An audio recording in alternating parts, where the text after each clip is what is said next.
The Wyoming sun beat down mercilessly on the dusty main street of Clearwater, a frontier town that had seen better days. The year was 1878, and the West was still wild enough to break a man or a woman without so much as a second thought.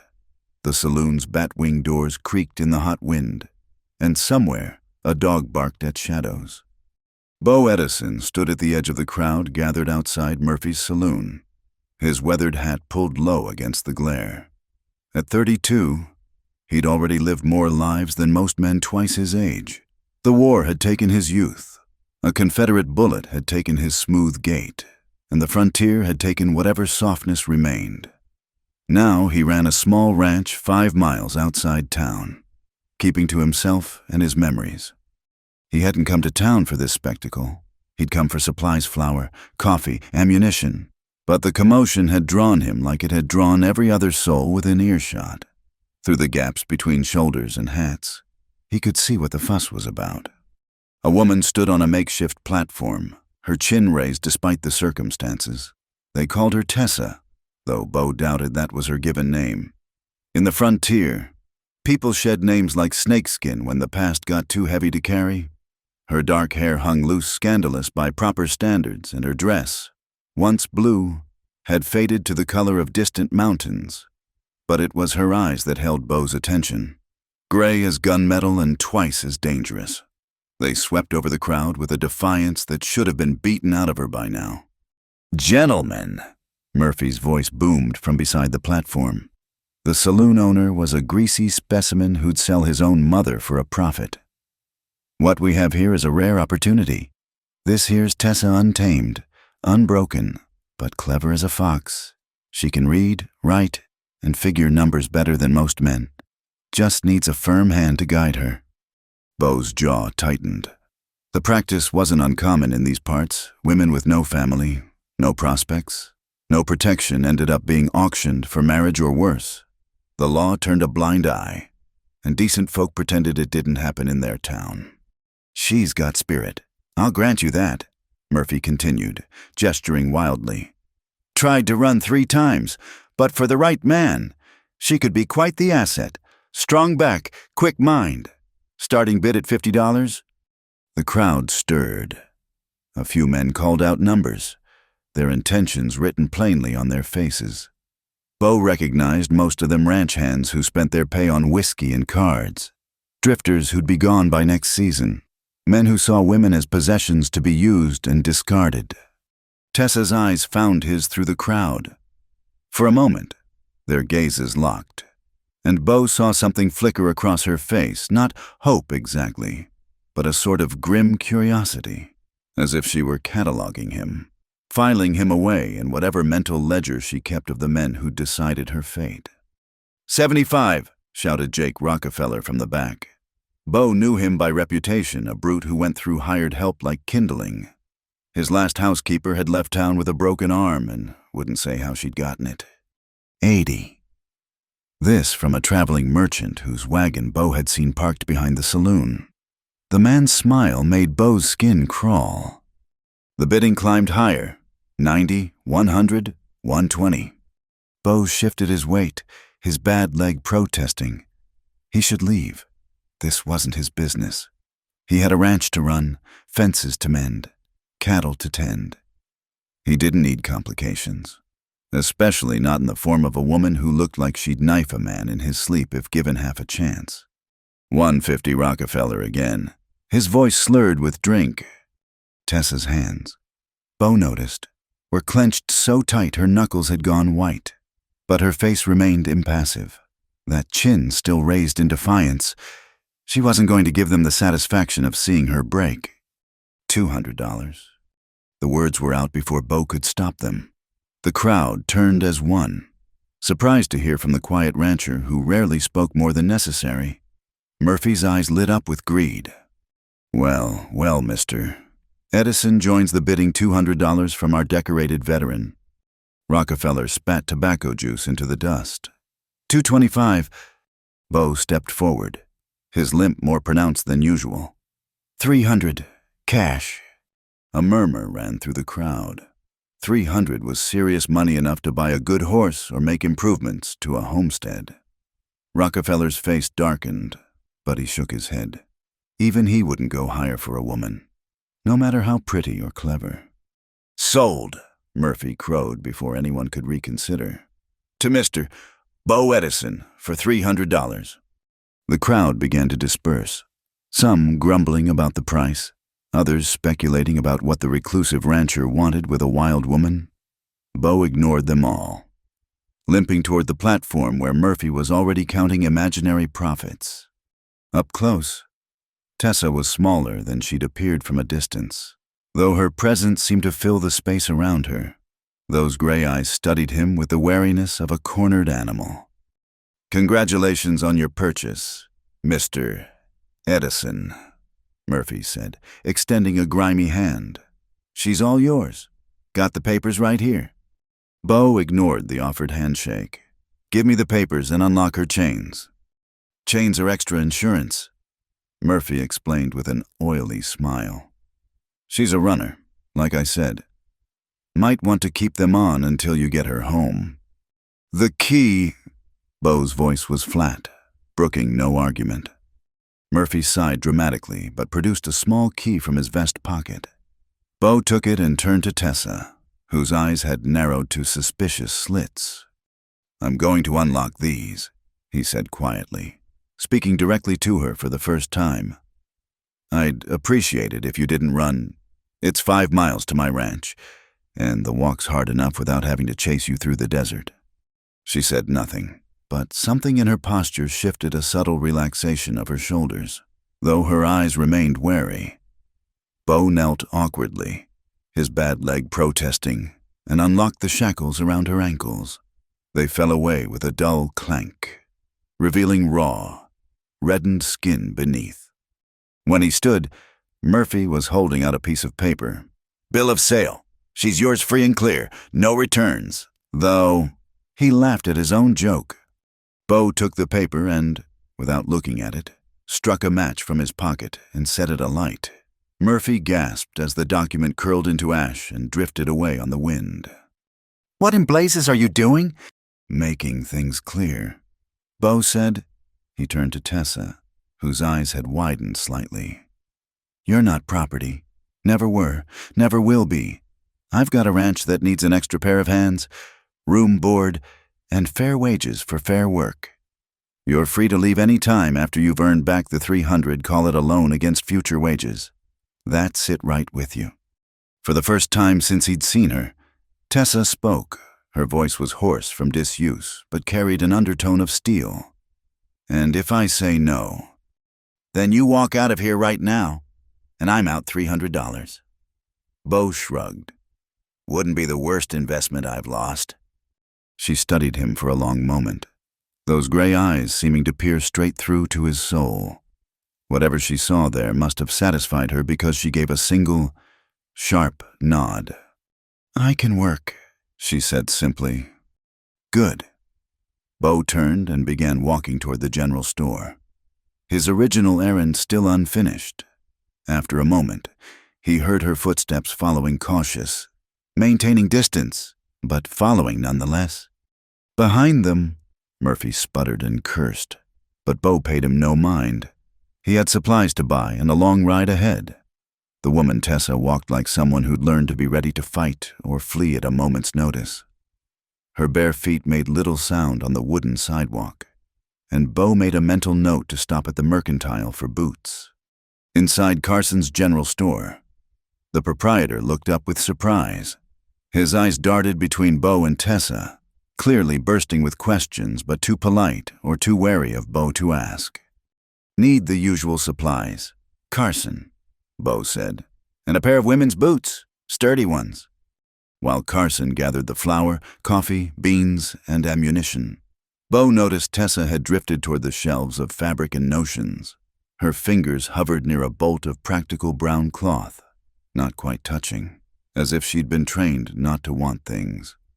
"Add 5 yards of that brown cloth," Bo told Carson, "and thread to match." Tessa's head snapped up, but she said nothing. Carson wrapped the purchases efficiently, his curiosity evident but contained. Bo paid and gathered the supplies, noting how Tessa immediately picked up her share without being asked. The walk to where he'd left his horse and wagon was conducted in silence. The afternoon sun was beginning its descent, painting the dusty streets in shades of gold and amber. A few townspeople stared openly, but most had the sense to keep their thoughts to themselves. Beau's horse, a steady bay gelding named Churchill, waited patiently in the shade. The wagon was old but well-maintained, like everything else Beau owned. He loaded the supplies carefully, aware of Tessa watching his every move. "Can you ride?" he asked. "Yes." No elaboration, no story of where she'd learned. Just the single word. "There's space on the bench or in the back. Your choice." She climbed onto the bench without hesitation, though she sat as far from where he would be as possible. Beau understood the need for distance. He'd felt it himself after the war, that instinct to keep space between yourself and others, to always have an escape route planned. As he took up the reins, he noticed her feet dusty, calloused, with old scars that told their own stories. The boots he'd bought sat in their box in the wagon bed, but she hadn't put them on yet. Maybe she was waiting for permission, or maybe she just didn't trust gifts. Either way, Beau didn't push. The road out of town was rough, carved by countless wheels and hooves. Churchill knew the way home and needed little guidance. The silence between them wasn't comfortable exactly, but it wasn't hostile either. It was the quiet of two people taking each other's measure. "Why?" Tessa asked suddenly as they passed the last buildings of Clearwater. Beau didn't pretend to misunderstand. Murphy's had a room above his saloon, walls thin as paper. 2 weeks ago, I was in town for supplies and stayed late. Heard you refuse his advances through the floor. Heard what came after, too. Her jaw tightened, but she didn't deny it. "Man who'd do that doesn't deserve $300, Beau continued. "And no woman deserves to be sold like cattle, no matter what the law says or doesn't say about it." "So you bought me instead." "I paid your way out," he corrected.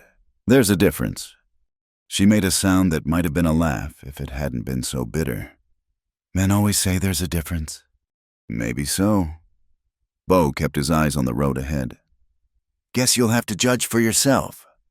The rest of the journey passed in silence. The landscape rolled by sagebrush and scattered juniper, red rocks jutting from the earth like broken teeth, the mountains a hazy blue line in the distance. Once, a jackrabbit burst from cover and bounded across their path, causing Churchill to snort and sidestep.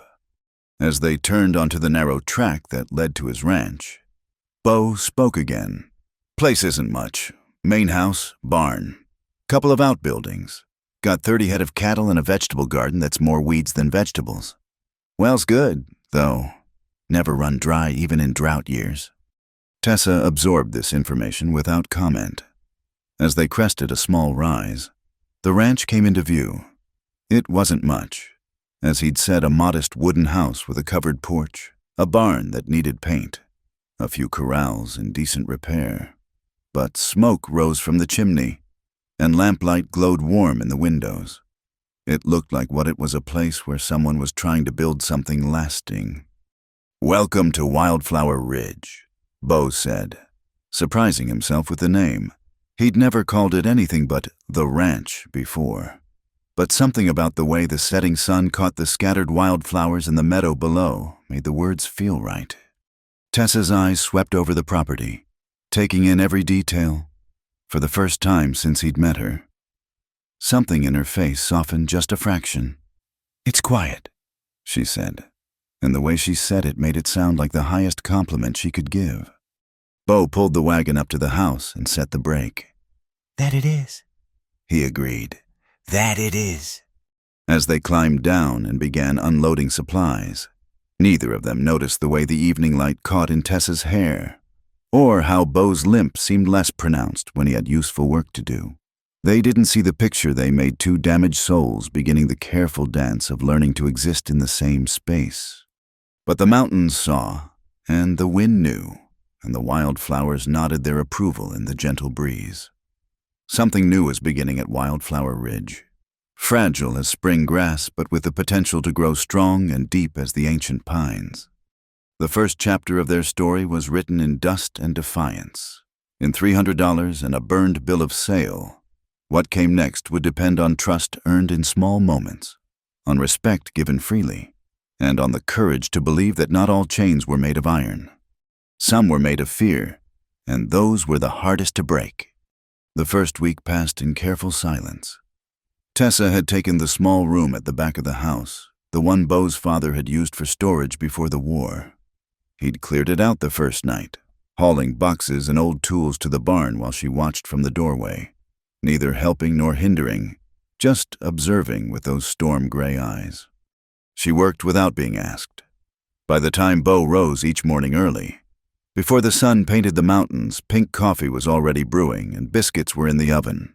She mucked stalls, mended fences, and tended the vegetable garden with a fierce concentration that suggested she was trying to earn her keep down to the last penny. They ate meals together but rarely spoke.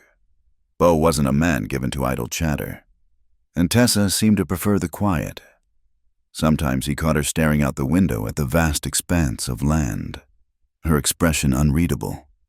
Other times, he'd find her in the barn, running her hands along Churchill's neck, whispering words too soft for him to hear. On the 8th morning, Beau found something unexpected on the kitchen table, a pair of work gloves, carefully mended. His old ones had been more whole than leather, but he'd made do. These were different, reinforced at the stress points, patched with scraps from the brown fabric he'd bought her. "Found them in the barn," Tessa said without looking up from the stove. "Seemed a waste to let them rot." Beau picked up the gloves, noting the tiny, even stitches. "Thank you." She shrugged, the movement sharp and defensive. "Can't have you bleeding all over the place. Makes more work for me." He might have smiled if he remembered how. Instead, he pulled on the gloves and headed out to check on the cattle. They fit perfectly. That afternoon, a storm rolled in from the mountains.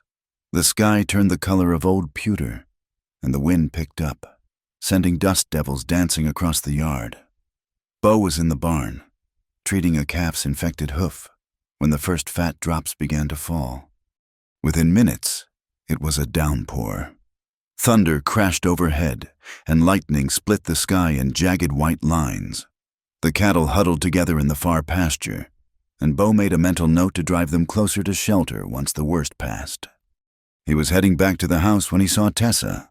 She stood in the middle of the yard, face turned up to the rain, arms spread wide like she was trying to catch the storm itself. Water streamed down her face and plastered her dress to her body, but she didn't seem to care. For the first time since he'd known her, she looked free. Beau stopped in the barn doorway, transfixed. There was something wild and beautiful about the sight this woman who kept herself wrapped tight as barbed wire. Suddenly open to the elements, the rain washed away the dust and the wariness, leaving something raw and real in its place. Then, as suddenly as it had come, the moment passed. Tessa's arms dropped, and her shoulders hunched. She turned toward the house and saw him watching. For a heartbeat, they stood frozen, the rain a silver curtain between them. Then she fled, running for the house like the devil was on her heels. Beau didn't follow. He stayed in the barn until the storm passed, giving her time to collect herself, to rebuild whatever walls his witnessing had threatened. When he finally went inside, she was in dry clothes, starting dinner as if nothing had happened.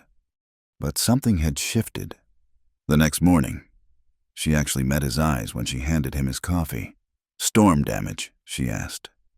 "Some. Lost a section of fence in the north pasture, few shingles off the barn. I can help with the fence." It wasn't an offer so much as a statement of fact. Beau nodded. Appreciated. They worked side by side that day, replacing posts and stringing wire. Tessa was stronger than she looked, handling the heavy work without complaint. When Beau's bad leg gave out and sent him stumbling, she was there, steadying him with a grip like iron. "Old injury?" she asked, the first personal question she'd ventured. "Shiloh, Confederate grape shot. He straightened, testing his weight. Usually know my limits better. She studied him with those penetrating eyes. You don't favor one side or the other when you walk. Most men would. Learned not to show weakness. The words came out harder than he'd intended. Out here, limping marks you as prey. Yes, she said simply. It does. There was understanding in that single word. A recognition that spoke of her own hard-learned lessons. They finished the fence in companionable silence, but the space between them felt different. Still cautious, but no longer quite so empty. That evening, Bo left a small package outside her door. Inside were the boots he'd bought that first day, which had sat untouched in their box. He'd noticed her feet were healing from their old wounds, the calluses less angry. Maybe she was ready now. He didn't see her reaction, but the next morning she wore them to breakfast. They were a little large, he'd guessed at the size, but she'd stuffed the toes with cloth to make them fit. Good boots, she said, not quite looking at him. Thank you. Can't work a ranch barefoot, he replied, keeping his tone practical. Consider them part of your wages. She nodded, accepting the fiction that this was merely business. They both knew better, but some truths were easier to swallow when dressed in practical clothes. As the days passed, small changes accumulated like dust in corners. Tessa started humming while she worked not full songs, just fragments of melody that seemed to surprise her when she caught herself. Bo began leaving books on the kitchen table, never commenting when they migrated to her room and back again, pages worn from reading. One afternoon, he found her in the barn with Churchill, teaching the horse to respond to hand signals. The gelding, usually steady but unremarkable, was performing like a show horse, backing and turning at the slightest gesture from her. Where'd you learn that? Bo asked from the doorway. Tessa's hand stilled on Churchill's neck. Had a friend once. She trained horses for a traveling show. Her voice went distant. Said animals were more trustworthy than people. They don't lie about what they want. Your friend sounds wise. She was... The past tense hung heavy in the air. Tessa turned back to Churchill, the conversation clearly over. But that night at dinner, she spoke again. The books, you have more... A trunk full. My mother was a teacher before she married. Insisted on bringing her library west. He gestured toward the loft. You're welcome to them. Her eyes lit up just for a moment, like heat lightning before she schooled her expression. I'll be careful with them. I know you will. The trunk became a bridge between them. Tessa would borrow books and return them with tiny wildflowers pressed between the pages, not as bookmarks, but as gifts. Bo never commented on them, just collected each flower and pressed it carefully in his father's old Bible. Soon he had a growing collection: Indian paintbrush, prairie roses, tiny purple asters. 3 weeks into their arrangement, trouble came calling. Bo was shoeing one of the horses when he heard Churchill's warning whinny. He looked up to see 3 riders approaching, their silhouettes dark against the afternoon sun. Jake Rockefeller rode in the lead, flanked by 2 men Bo didn't recognize. They pulled up just outside the barn, making no move to dismount, a calculated insult that wasn't lost on Bo. Edison, Rockefeller said, his voice carrying the false friendliness of a man looking for trouble. Heard you were keeping that wild filly out here. Thought we'd come see how the taming's going. Bo straightened slowly, keeping the horseshoe hammer in his hand. Nothing to see. The lady works for wages, same as any hand. Rockefeller laughed, an ugly sound. Lady, that's rich. You always did have peculiar notions. His eyes swept the yard. Where is she? Anyway, not like her to hide. I don't hide. Tessa's voice came from behind Bo. She must have come from the house, moving quiet as a cat. She stood with her arms crossed, chin raised in that defiant angle Bo had come to recognize. Rockefeller's smile widened. Well, look at that. Got you an address and everything. Almost respectable. He leaned forward in his saddle. Tell me, Edison, she worth $300, must be something special to fetch that price. Bo felt Tessa tense beside him, could almost hear her calculating distances and escape routes. He shifted slightly, putting himself between her and the riders. "You've seen what you came to see. Time to move along." "Now, that's not very neighborly." One of the other riders said. "We rode all this way." "Uninvited?" Bo interrupted. "On private property, in Wyoming. That's cause enough to shoot first and ask questions later." The implied threat hung in the air. Rockefeller's hand drifted toward his sidearm. But Bo had fought in too many battles to be intimidated by a bully on horseback. He kept his stance easy, the hammer loose in his grip, and waited. It was Tessa who broke the standoff. She laughed a sound like breaking glass. "3 grown men come all this way to gawk at a woman doing honest work. Must be a slow day in town." The rider on the left flushed red. "Watch your tongue, woman." "Or what?" She stepped out from behind Bo, and he saw she held a pitchfork in her hands, the tines gleaming sharp in the sun.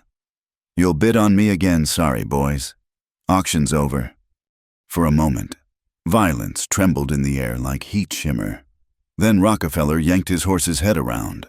"This isn't over. Edison, man can't keep what he can't hold." They rode off in a cloud of dust and wounded pride. Bo watched until they were specks on the horizon before turning to Tessa. She still held the pitchfork, her knuckles white around the handle.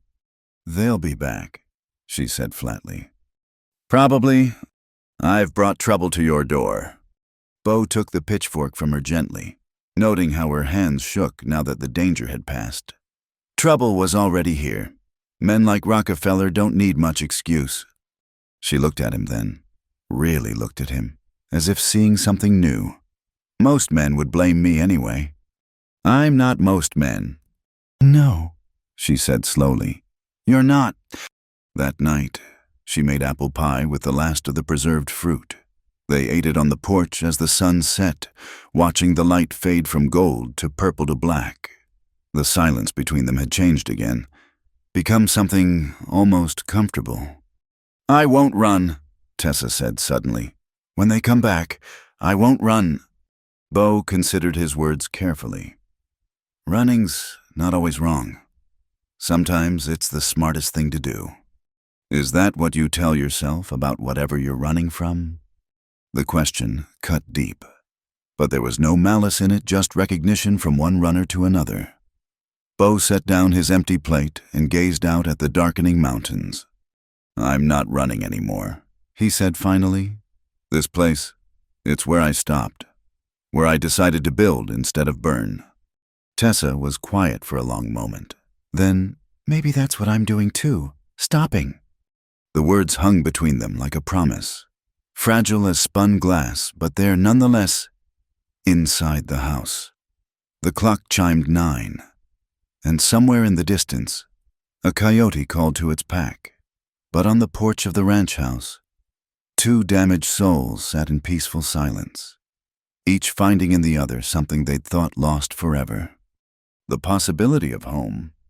The nightmares came in the depths of autumn, when the first frost silvered the grass and the mountains wore caps of early snow. Bo woke to the sound of muffled cries from Tessa's room. Words tangled in sleep and terror. He lay still, respecting the privacy of her demons, until the night she screamed so loud the horses stirred restlessly in the barn. He found her on the floor beside her bed, knees drawn up, arms wrapped tight around them. In the moonlight streaming through the window, she looked impossibly young and fragile. When she saw him in the doorway, she didn't flee or put up walls. She just stared with eyes that held too much memory. "Sorry," she whispered. "Didn't mean to wake you." Bo lowered himself to the floor across from her, his bad leg protesting. "Don't apologize for nightmares. Lord knows I've had my share." They sat in silence while her breathing steadied. Finally, as if the words had been building pressure too long, she began to speak. "I was 12. We had a small farm in Kansas, nothing fancy, just enough to get by. Papa grew wheat. Mama kept chickens and a garden. I had a baby brother, Samuel. He was 6. Bo remained still, afraid any movement might stop the flow of words. There were men, deserters, we think, though they never said which side they'd run from. They came at dusk, wanting food, horses, whatever we had. Her voice went flat. Mechanical. Papa tried to reason with them. They shot him on the porch. Mama ran for the rifle, but she stopped, swallowing hard. Bo wanted to reach out, to offer comfort, but knew she needed space more than touch. They made me watch, she continued. Everything. Then they burned it all, the house, the barn, even the chicken coop. Left me in the ashes to die or survive. Didn't much care which. What happened to Samuel? Smoke got him. He was hiding in the root cellar when they set the fire. I tried to get him out, but the beam fell across the door. She held up her hands. And in the moonlight, Bo could see the old burn scars he'd noticed but never asked about. I dug until my hands bled, but I couldn't move it. I heard him coughing, then crying, then nothing. The weight of her story settled in the room like dust. Bo knew there were no words that could make it right, no comfort that wouldn't sound hollow against such loss. How did you survive? He asked instead, because survival was something he understood. My neighbors found me 3 days later, half dead from burns and exposure. They took me to town, to the church, said I was lucky. She laughed bitterly. Lucky? The preacher's wife tried to civilize me, teach me to be a proper young lady. But I couldn't sit still. Couldn't pretend everything was fine when I knew what the world really was. So you ran. So I ran. Been running ever since, town to town, job to job. Learned to read and figure because it made me useful. Learned to fight because being useful wasn't always enough. She looked at him directly. That's how I ended up in Murphy's place. Thought I was taking a job as a bookkeeper. Turned out he had other plans. Bo felt anger rise in his throat, hot and familiar. Murphy's a snake, always has been. I've known worse snakes, Tessa said simply. At least with him, I could see the venom coming. They sat quietly as the moon tracked across the floor. Finally, Bo shifted, preparing to stand. You haven't asked, Tessa said suddenly. Asked what? Why I didn't just give in. Would have been easier, safer. Bo met her eyes steadily. Because giving in would mean they won. The men who took your family, Murphy, all of them. And you're not built for surrender. Something shifted in her expression, surprise, perhaps, or recognition. How do you know? Because neither am I. He stood then, joints protesting the long sit on the hard floor. At the doorway, he paused. My father built this house to last. The walls are thick, the locks are strong. Nobody's taking anything from you here? That's a promise. Tessa nodded, and he saw her shoulders ease just a fraction. As he returned to his room, he heard her climb back into bed. The nightmares didn't return that night. The next morning brought a change in routine. Tessa joined him on the porch for coffee before starting the day's work. And when he mentioned needing to repair the chicken coop, she offered opinions on the best placement for nesting boxes. You know chickens? He asked. Mama taught me. Said every woman should know how to keep chickens they're reliable when nothing else is. She paused, considering. Might be nice to have fresh eggs again. So Bo rode to the Carnegie Ranch that afternoon and came back with 6 laying hens and a territorial rooster. Tessa's face when she saw them was worth the teasing he'd endure from Bill Carnegie for weeks. She named them all, though she claimed it was just to tell them apart. The rooster became Napoleon because he's small but thinks he's emperor. And the hens were Cleopatra, Marie, Catherine, Isabella, Victoria, and Joan. All queens and warriors, Bo noted. Seemed fitting, Tessa replied, scattering feed while Napoleon strutted importantly around her feet. They're survivors, aren't they? As autumn deepened, their partnership found its rhythm. Tessa took over the household accounts, her quick mind catching errors Bo had been making for months. She expanded the garden, coaxing life from soil he'd thought too poor for anything but sage. In return, he taught her to ride properly, to rope and brand, to read the weather in cloud formations and wind patterns. "You're a natural," he said one day, as she brought in a stray calf she'd roped on her first try. "Had a good teacher," she replied, and Bo felt warmth spread through his chest that had nothing to do with the afternoon sun. They were checking fence lines near the property boundary when Tessa suddenly reined in her horse, a steady mare named Dolly that Bo had bought from a neighbor. "What is it?" Bo asked, hand moving instinctively to his rifle. Tessa pointed to a cluster of rocks near a small spring. "Someone's been camping here. Fire's maybe 2 days old." Bo dismounted to investigate. She was right, someone had made a crude camp. And recently, cigarette butts and empty cans suggested they hadn't been concerned about leaving traces. "Could be drifters," Bo said, but his gut told him otherwise. "Could be." Tessa's tone suggested she didn't believe it either. "Or could be Rockefeller's men, scouting." They finished checking the fence in tense silence, both scanning the horizon for threats. That night, Bo loaded extra ammunition and placed his rifle by the door.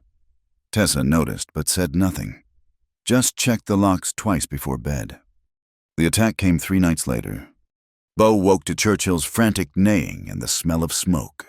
He grabbed his rifle and rushed outside to find the barn ablaze, flames already licking at the roof beams. The horses, Tessa appeared beside him, still in her nightdress but carrying a bucket. They worked desperately to free the panicked animals.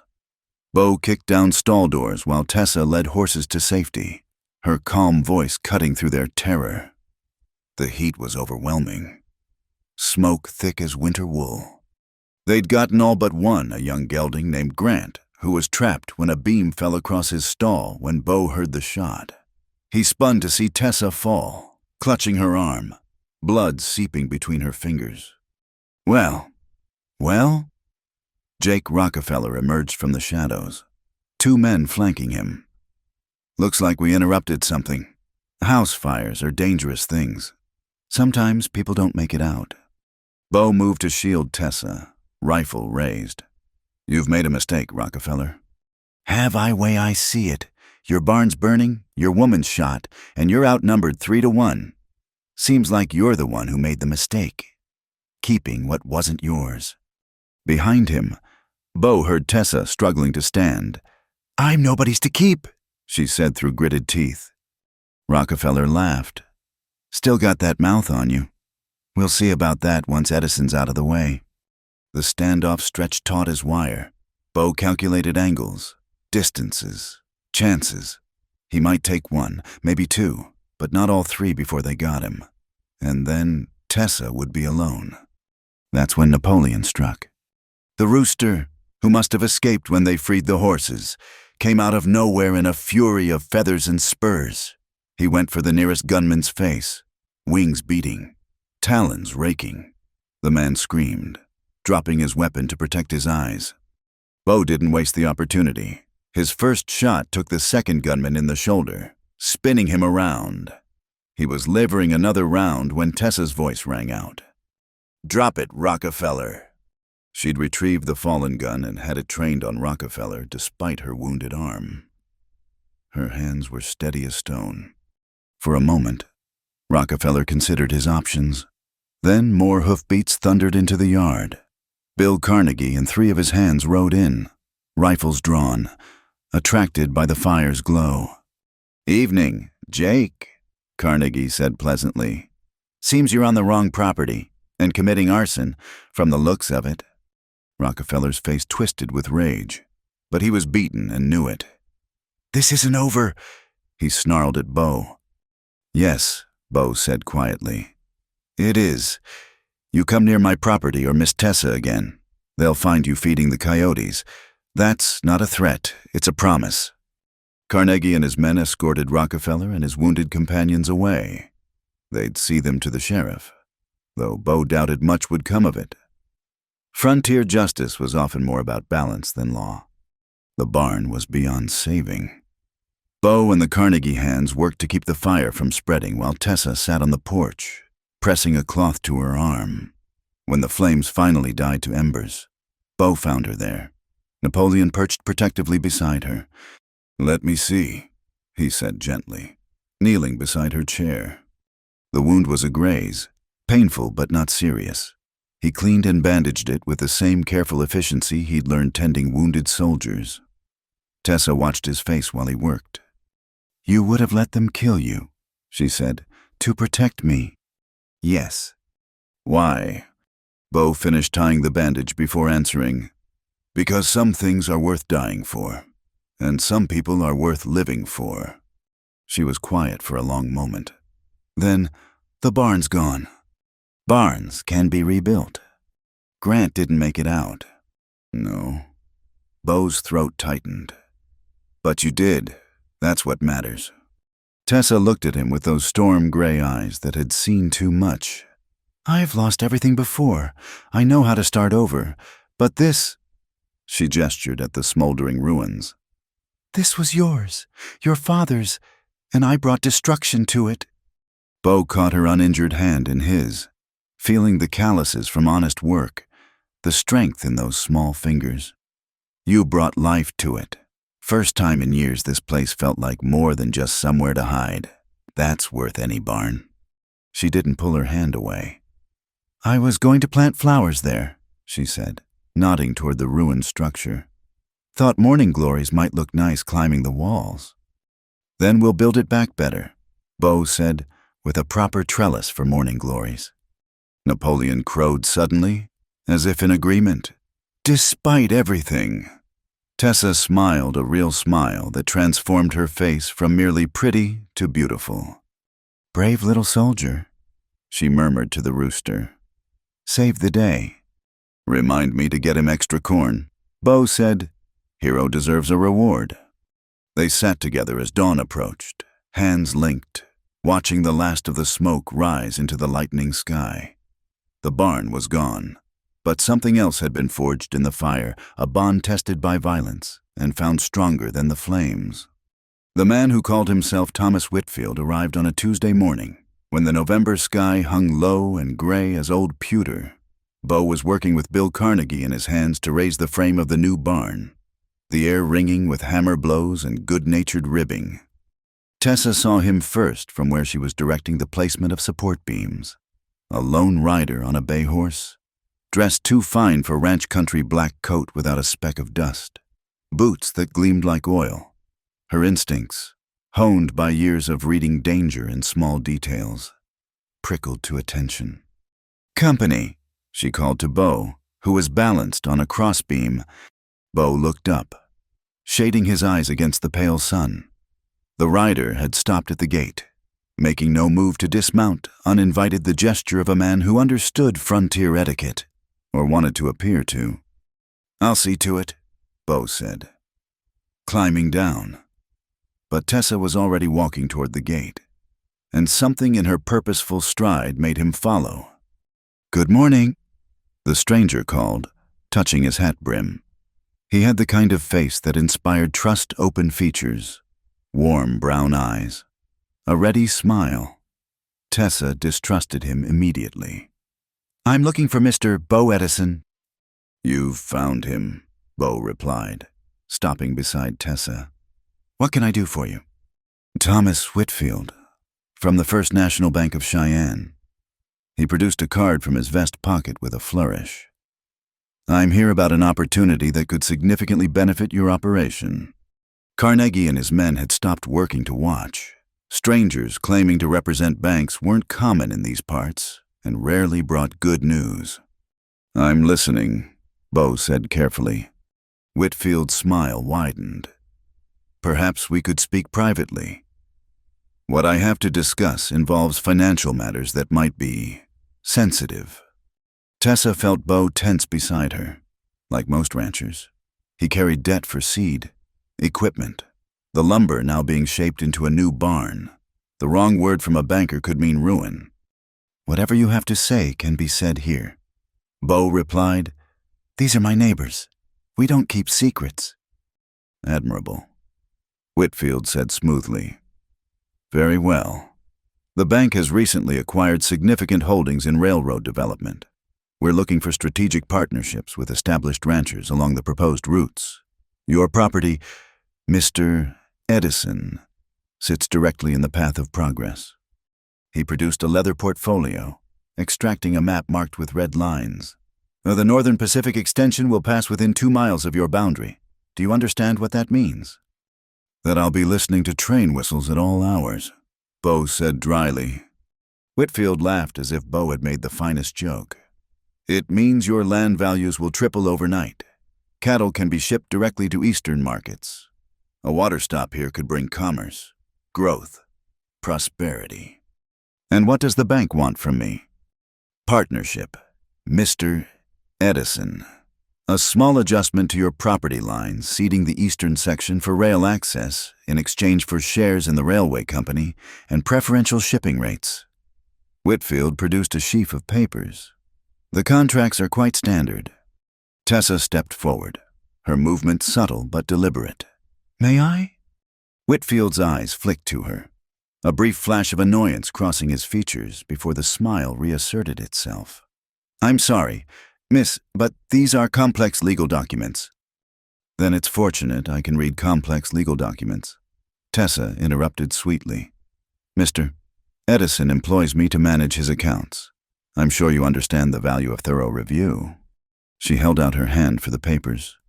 Whitfield hesitated, clearly wanting to refuse, but aware that doing so would seem suspicious. After a moment, he handed them over with forced grace. Tessa moved to the porch steps where the light was better, spreading the papers carefully.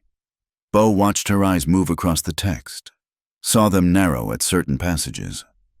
Carnegie and his men had gone back to work, but their hammering had lost its rhythm. Everyone was listening.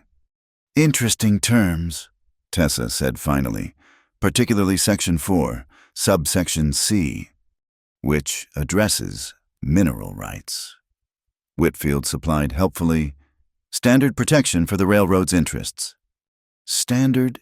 Tessa's voice carried a note of innocent inquiry that Bo had learned meant danger. So it's standard for landowners to cede not just surface access, but all subsurface rights in perpetuity, including any gold, silver, or copper deposits that might be discovered. A muscle ticked in Whitfield's jaw. The railroad needs certain assurances. And Section 7 is fascinating, Tessa continued as if he hadn't spoken. The clause about eminent domain by proxy. Would you explain that to us, Mr. Whitfield? In simple terms, since we're just simple ranch folk. The banker's friendly mask slipped for just a moment, revealing something harder beneath. It simply means that if the partnership dissolved for any reason, the railroad would have first option to purchase the entire property at assessed value. Assessed by whom? Well, the railroad's assessors, naturally. Naturally. Tessa gathered the papers and stood. And this assessment would happen to be significantly below market value. Wouldn't it, especially after the rail line tripled property values? As you mentioned. The porch had gone completely quiet. Even the hammering had stopped. Whitfield's face had taken on an unpleasant flush. Miss, I don't think you understand the complexities. Oh, I understand perfectly. Tessa descended the steps, papers in hand. This isn't a partnership agreement. It's theft with a legal veneer. You're hoping Mr. Edison will sign away his land rights for promises and paper, then find himself forced to sell for pennies on the dollar when the railroad decides it needs more than just the eastern section. That's a serious accusation, Whitfield said coldly, all pretense of friendliness gone. Yes, it is.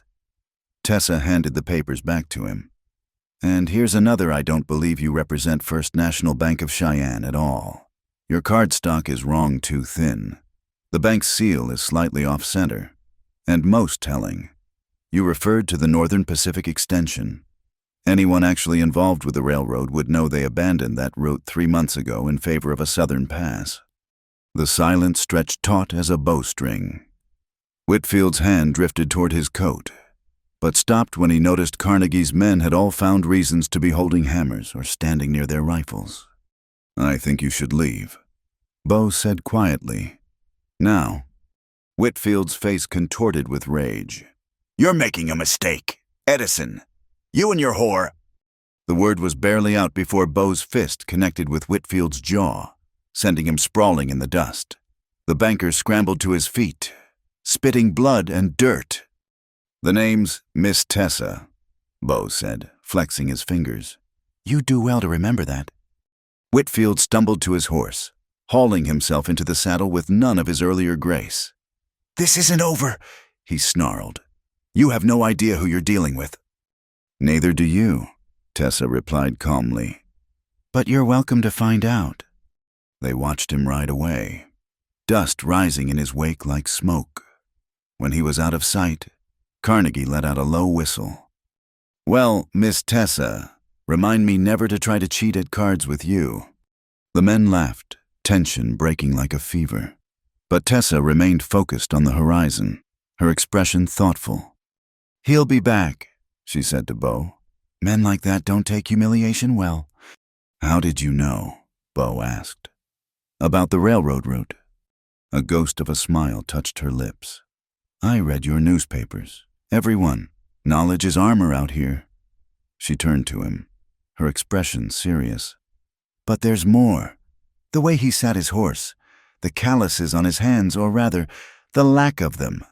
He's no banker, but he's not just a common grifter either. He's connected to something bigger."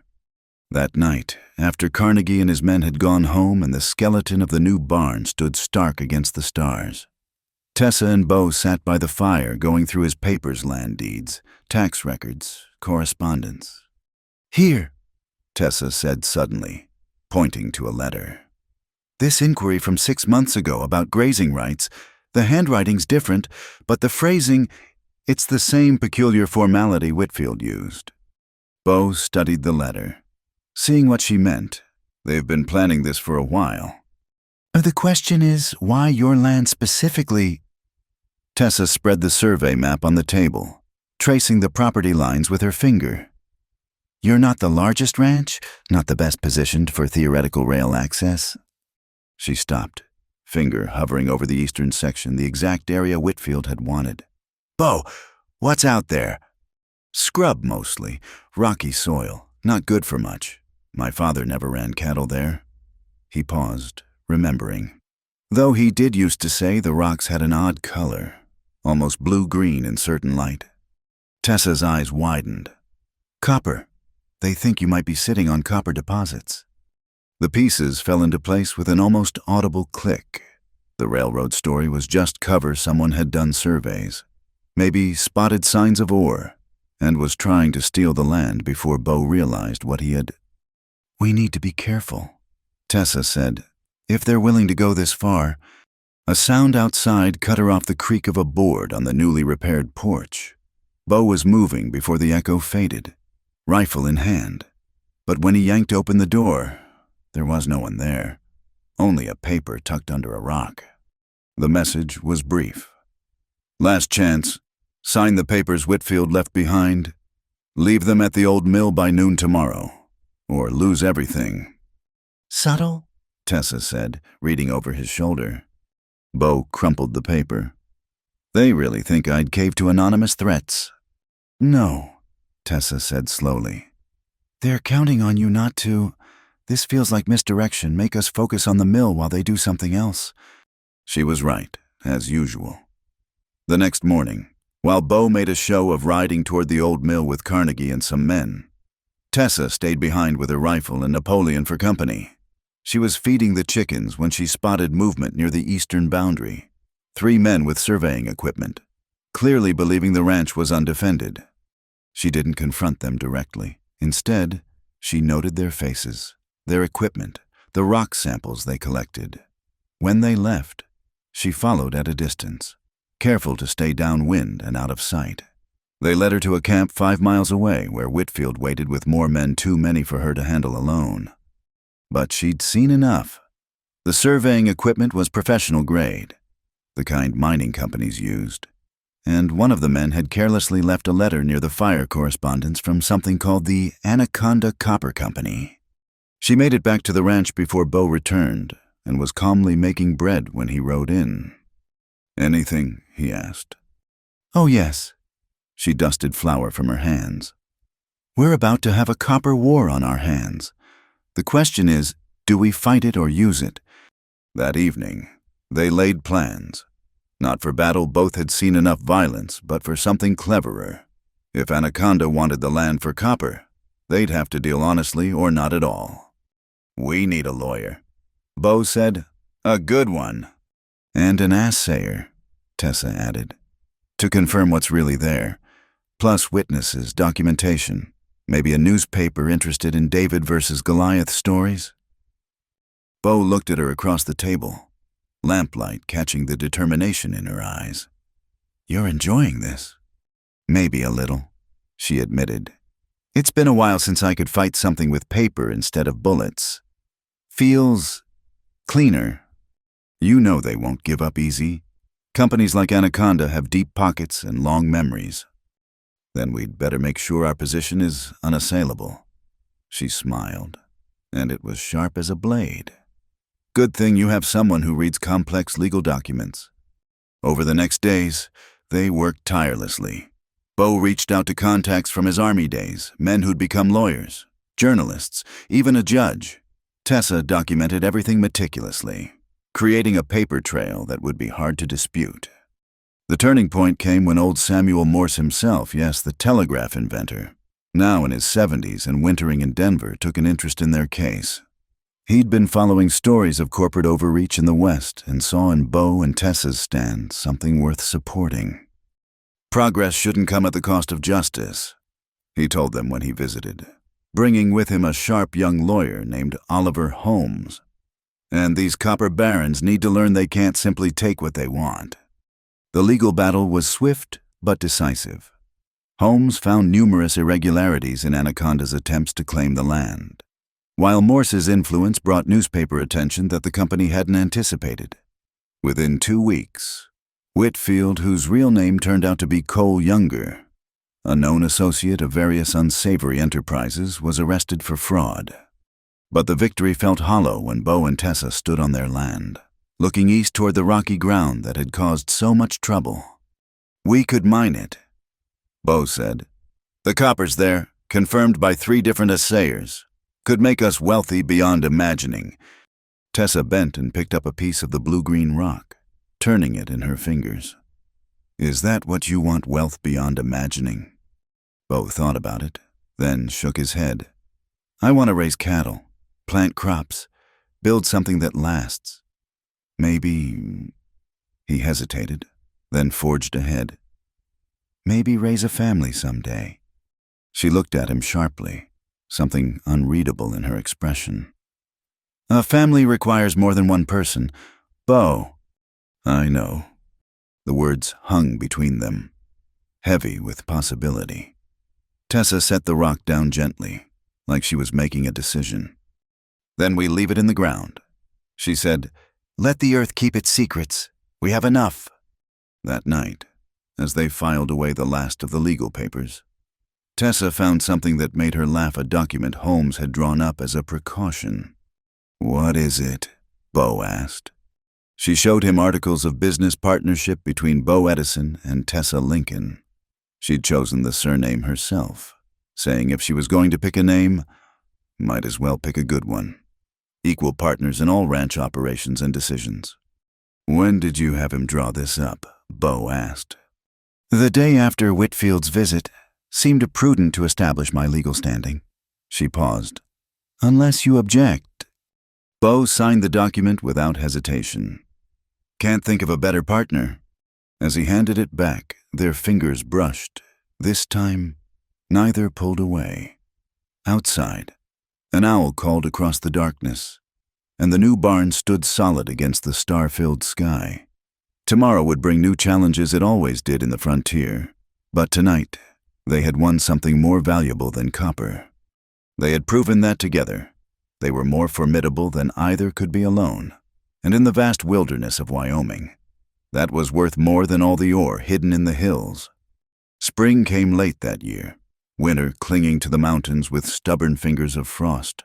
But when it finally arrived, it transformed the valley into something from a dream.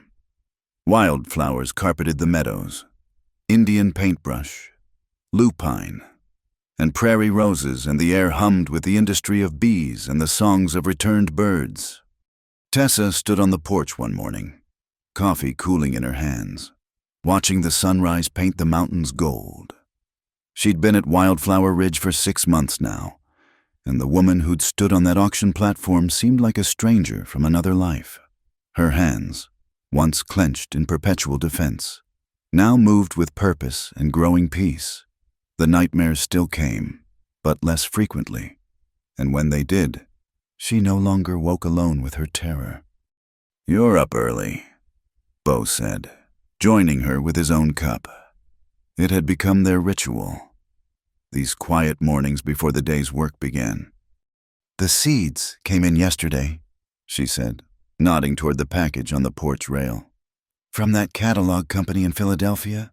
Thought I'd get them started today." Bo picked up the package, reading the varieties she'd selected: hollyhocks, sweet peas, morning glories, and something called cosmos. But there was another packet, smaller and wrapped separately. "What's this one?" Tessa's cheeks pinked slightly. "Forget-me-nots. My mother grew them back in Kansas. They're probably not practical for Wyoming, but I thought—" She trailed off, embarrassed by the sentimentality. "We'll find them a sheltered spot," Bo said simply. "Maybe by the kitchen window where they'll catch the morning sun." She looked at him then, something soft and wondering in her eyes. "You always do that." "Do what?" "Make my wants seem reasonable, like I have a right to them." Bo set down his cup and faced her fully. "You do have a right to them. To wants, to dreams, to flowers that remind you of good times. That's not foolishness. Tessa, that's hope." The moment stretched between them, delicate as spun glass. Then Napoleon crowed from the chicken coop, breaking the spell, and they laughed, the sound carrying across the awakening ranch like a promise. They spent the morning preparing garden beds, working side by side in comfortable rhythm. Bo had built raised beds to protect against the harsh weather, and filled them with the good soil from near the creek. As Tessa carefully placed seeds, she found herself humming an old tune her mother used to sing while gardening. "That's pretty," Bo said, pausing in his work. "What is it?" "Barbara Allen. Mama loved the old ballads, even the sad ones, especially the sad ones. Maybe," she smiled at the memory. "She said they reminded her that heartbreak was survivable, that people had been losing and loving and going on since time began. Wise woman." "She was." Tessa pressed soil gently over the seeds. "I think she would have liked you." It was the first time she'd ever suggested Bo might have met her family, might have been part of her life before tragedy rewrote it. The weight of that inclusion wasn't lost on either of them. That afternoon, while Bo worked with the cattle, Tessa tackled the house. She'd been making small changes over the month's curtains for the windows, rag rugs for the floors, dried flowers in mason jars. But today she had a larger project in mind. In the attic, she'd discovered a trunk of Bo's mother's belongings, including packets of seeds labeled in a careful hand. The labels were faded but legible. "Roses from my mother's garden in Virginia. Larkspur traded with Mrs. Henderson for preserving recipes. Black-eyed Susans remind me of home." Each packet was a story, a connection to the woman who'd made this house a home before war and loss emptied it. Tessa spread them on the kitchen table, sorting through what might still be viable. Some were too old, but others— "Found treasure?" She startled. Bo stood in the doorway, and she couldn't read his expression. These were his mother's things. After all, she'd perhaps overstepped. "I'm sorry," she began. "I should have asked before." "No." He moved to the table, picking up a packet labeled Sweet William's Elizabeth's Favorite. His voice was rough, She would have wanted them planted, would have hated them sitting useless in the dark. Elizabeth, my sister, died of fever when she was 7. Mother planted these every year after, said they helped her remember the sweet parts instead of just the loss. Tessa touched his hand gently. We'll plant them all, make a memory garden. Would that be all right? Beau turned his hand to grasp hers. More than all right. They worked together that afternoon, creating a special bed near the house for Mrs. Edison's seeds.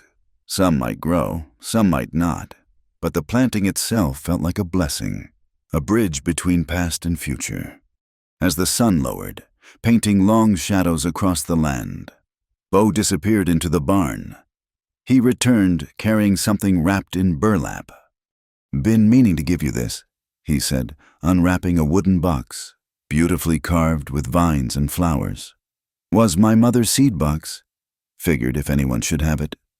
Tessa opened it carefully. Inside, compartments held old packets, dried flower heads, and tucked in the lid, a note in faded ink, for the woman who makes my son smile again. She wrote that before she died, Beau said quietly, like she knew someday. Tessa couldn't speak past the tightness in her throat. Instead, she carefully placed the new seeds, including her precious forget-me-nots, into the compartments. It felt like acceptance, like belonging, like being given permission to put down roots in every sense. That evening, as they sat down to supper, there was a new ease between them. They talked about plans for the ranch, improvements to make, dreams that seemed possible now in ways they hadn't before. When their hands brushed passing dishes, neither pulled away. After dinner, Beau retrieved a book from the shelf, poetry, of all things, and began reading aloud while Tessa mended clothes. It became another ritual, these evening readings, sometimes poetry, sometimes novels, sometimes newspapers with debates about women's suffrage and railroad expansion and all the ways the world was changing. How do I love thee, let me count the ways. Beau read, then stopped abruptly, color rising in his cheeks. Perhaps something else. No, Tessa said softly, not looking up from her sewing. It's beautiful. Please. So he continued, his voice low and warm in the lamplight. I love thee to the depth and breadth and height my soul can reach, when feeling out of sight for the ends of being and ideal grace. The words filled the space between them, saying things neither was quite ready to voice directly. When he finished, the silence was full, not empty.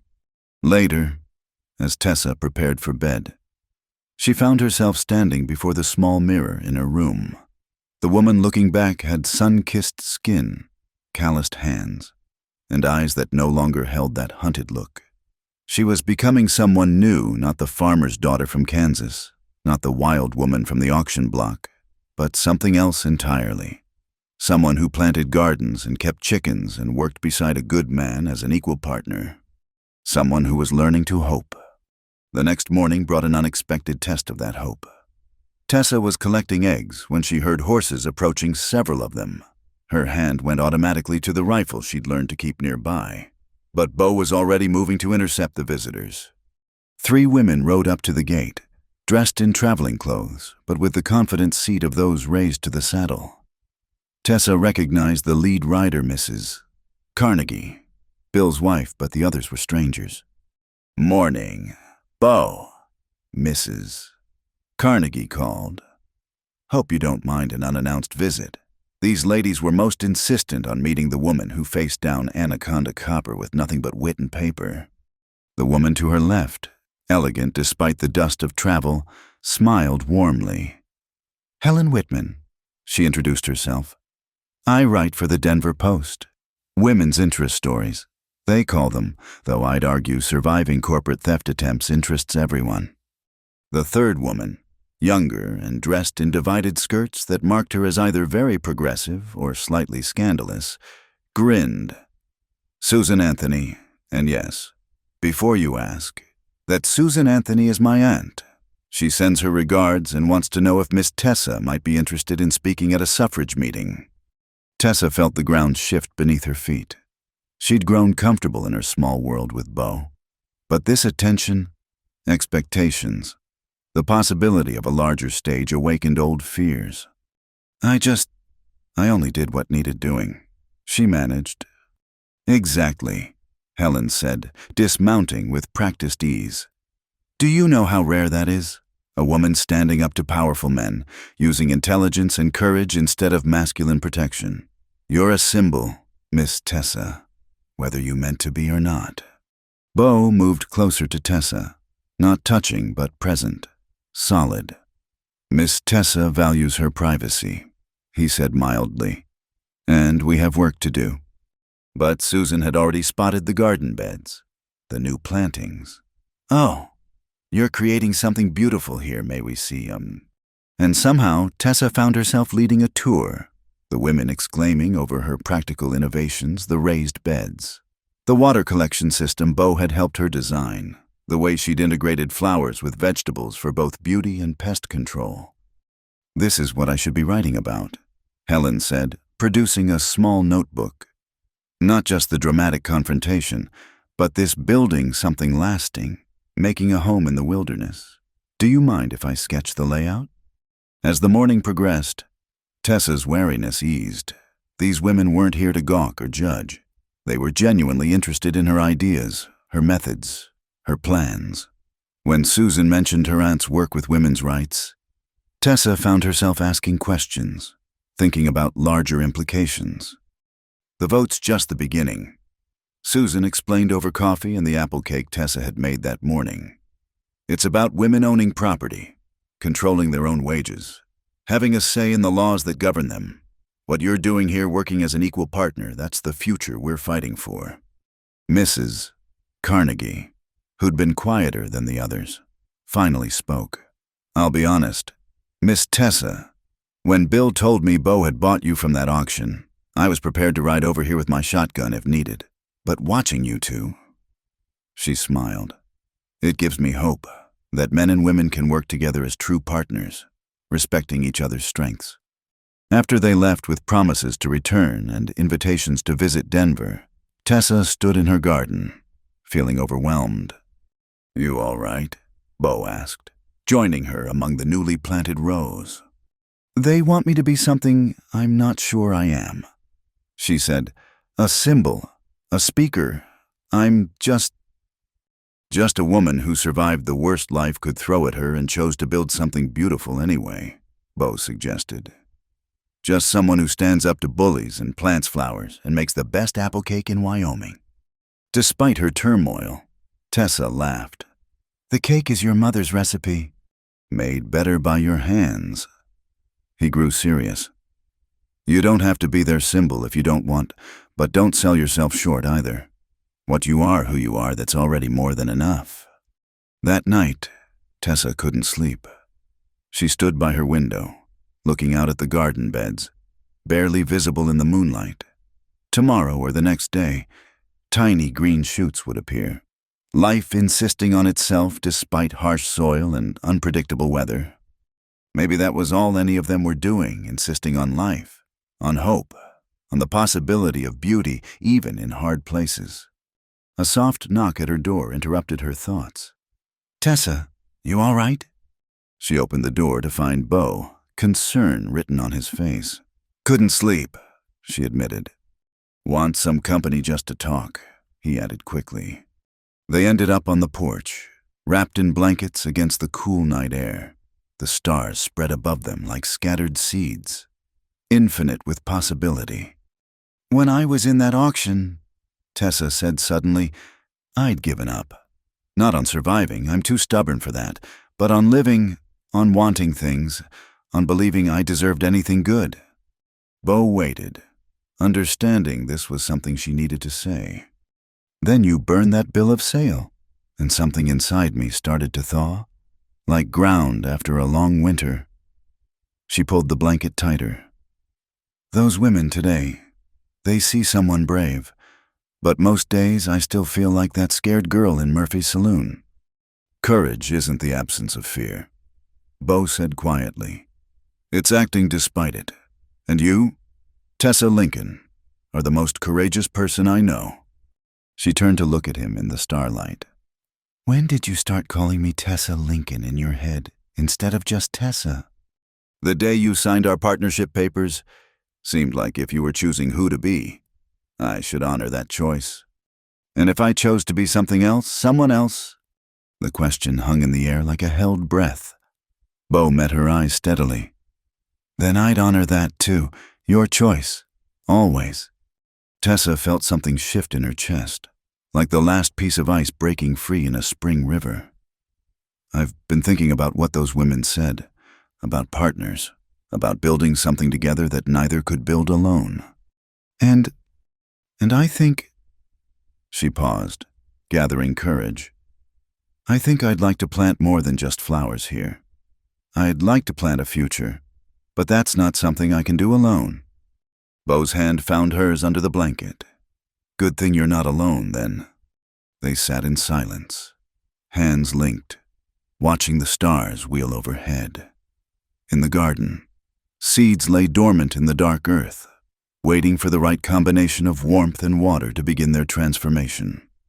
On the porch, two wounded souls sat together, no longer quite so broken, no longer quite so alone. "Tess," Bo said after a while, using the shortened version of her name for the first time. "Yes, those forget-me-nots will make sure they bloom, whatever it takes." She squeezed his hand, unable to speak past the emotion in her throat. But he understood he always did, and when the first light of dawn touched the mountains, they were still there, planning a future neither had dared imagine before, built on seeds of trust and the courage to hope. The forget-me-nots would bloom in 6 weeks' time, delicate blue flowers that thrived despite all predictions to the contrary. By then, other things would have bloomed as well, understanding into affection, partnership into something deeper. Two separate lives intertwining like morning glory vines climbing toward the sun. But that night, it was enough to sit together and believe in the possibility of spring. The morning Tessa left, the forget-me-nots were in full bloom. Bo found her note on the kitchen table, weighted down by the seed box he'd given her. The words were few, written in her careful hand. "I'm sorry. You deserve more than someone still running from shadows. Don't look for me. T." The house felt hollow without her. Bo moved through the motions of morning chores, feeding chickens that seemed to search for her, tending gardens she'd planted, making coffee that tasted like dust without her to share it. Napoleon followed him around the yard, occasionally pecking at his boots as if demanding an explanation. He wanted to saddle Churchill immediately, tear off across the country after her. But her words echoed, "Don't look for me." Tessa had asked for so little in their time together. He couldn't deny her this, even if it felt like tearing out his own heart. Bill Carnegie found him that evening, sitting on the porch staring at nothing. "Helen told me," Bill said simply. "The women saw her walking toward town early this morning, had her traveling bag." "She left a note," Bo said, his voice rough. "Said she was still running from shadows." Bill sat heavily beside him. "Are you going after her, eh?" "She asked me not to." "Since when has that stopped a man in love?" Bo flinched at the word, though he couldn't deny its truth. "Since the woman I love values her freedom more than anything, if I chase her, force her back, what kind of love is that?" But as days turned into a week, Bo's resolve wavered. He found himself saddling Churchill at odd hours, riding to the property line before turning back. He lay awake replaying every conversation, searching for signs he'd missed, moments he could have said or done something different. It was Mrs. Carnegie who finally knocked sense into him. She arrived on a Tuesday afternoon, her expression a mixture of sympathy and exasperation. "Bo Edison, you're a fool," she announced without preamble. "Good afternoon to you, too. Clara?" "Don't you Clara me." She dismounted and tied her horse with sharp movements. "That girl didn't leave because she doesn't care. She left because she cares too much." Bo stopped pretending to mend the harness he'd been holding. "What do you mean?" Lord save me from obtuse men. Clara settled on the porch steps. Helen had tea with Tessa the day before she left. The girl was terrified. Bo, not a view of herself, of wanting something so much it scared her, of believing she could have happiness and then losing it. So she left to avoid losing it? Bo asked, confused. She left to protect you, Clara said gently. From her shadows. As she put it, from the broken parts she thinks will eventually poison everything good. It's twisted logic. But when has love ever been logical? Bo sank onto the steps beside her. What am I supposed to do? She doesn't want to be found. She doesn't want to be chased, Clara corrected. There's a difference. A woman who truly wants to disappear doesn't walk through town where people can see her, doesn't leave a note, doesn't take just one bag when she could have taken more. Hope stirred in Bo's chest, fragile as spring ice. You think she wants me to come after her? I think she needs to know that someone believes she's worth fighting for, not fighting with fighting for. There's a difference. That night, Bo stood in Tessa's room. She'd left it neat as a pin, bed made, few possessions gone. But on the windowsill sat a small pot with forget-me-not seedlings, too young to transplant. She'd left them for him to tend. If she'd truly meant to sever all connections, would she have left something that needed care? He made his decision. The next morning, he packed light bedroll, provisions, the photograph of his parents he usually kept by his bed. As an afterthought, he added the small leather journal where he'd pressed the flowers Tessa had left in books. If when he found her, she should know he'd treasured every one. The trail wasn't hard to follow. Tessa might know how to survive, but she wasn't trying to hide. The station master remembered her buying a ticket to Laramie. In Laramie, a boarding house proprietor recalled a quiet woman matching her description who'd stayed 2 nights, paying in advance but leaving early. Seemed troubled. The woman told Bo, kept to her room, barely ate. I asked if she was all right, and she said she was just passing through. Had the saddest eyes I ever saw. From Laramie, the trail led to Cheyenne. Bo felt like he was following a ghost, always a few days behind, catching glimpses in people's memories. A shopkeeper who'd sold her provisions, a livery owner who'd rented her a horse. Said she was heading to Denver. The man recalled, warned her about traveling alone, but she just smiled, not a happy smile. Mind you, said she'd been alone before. In Denver, the trail went cold. The city was too big, too busy, with too many places for one woman to disappear. Bo spent 3 days checking hotels, boarding houses, even the shops he thought might appeal to her. Nothing. Discouraged and trail-weary, he found himself in a small cafe near the stockyards, nursing coffee that reminded him painfully of quiet mornings on the ranch. That's when he heard a familiar voice from the kitchen.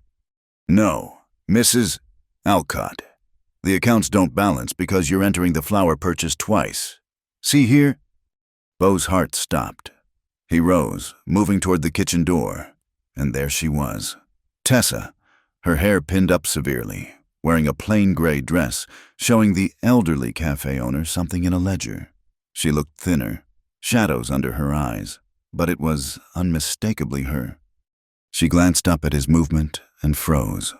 Every emotion played across her face: surprise, joy, fear, resignation, before settling into careful blankness. Mr. Edison, she said formally. How unexpected. Mrs. Alcott looked between them, sharp eyes taking in the tension. I'll just go check on the bread, she said diplomatically, disappearing into the back room. They stood facing each other across the small kitchen, a lifetime of words crowding the space between them. You left, Bo said finally, hating how accusatory it sounded. I did. Her chin lifted in that familiar, defiant angle. I thought it was best. Best for who? For you. The words burst out like water through a dam. You don't understand. Bo, the nightmares were getting worse, not better. I'd wake up certain the house was burning, that Samuel was crying, that those men were coming. I couldn't breathe sometimes. Couldn't think past the fear. How could I burden you with that? Did I ever act burdened? No. Her voice dropped to a whisper. That's what made it worse. You were so patient, so kind. You deserve someone whole, not someone held together with stubborn will and borrowed time. Bo moved closer, saw her tense but stand her ground. Tessa, do you know what I was before you came? A ghost haunting my own life? Going through motions, existing but not living. You think you brought shadows, you brought light. She shook her head. You don't understand. Then help me understand. He was close enough now to see the unshed tears in her eyes. Tell me why a woman who fought corporate thieves and faced down armed men would run from the first good thing in her life. That broke her. The tears came then. Silent streams down her cheeks. Because I've lost every good thing I've ever had. My family, my home, my innocence. I can't lose you too. So I left before you could be taken from me. Bo's heart cracked at her logic. Twisted by trauma, but making perfect sense to someone who'd had everything ripped away. Tess, he said softly, using the name he'd whispered in his dreams. Look at me. She did, those storm-gray eyes liquid with pain. I'm not your father or mother or Samuel. I'm not going anywhere. Not unless you send me away.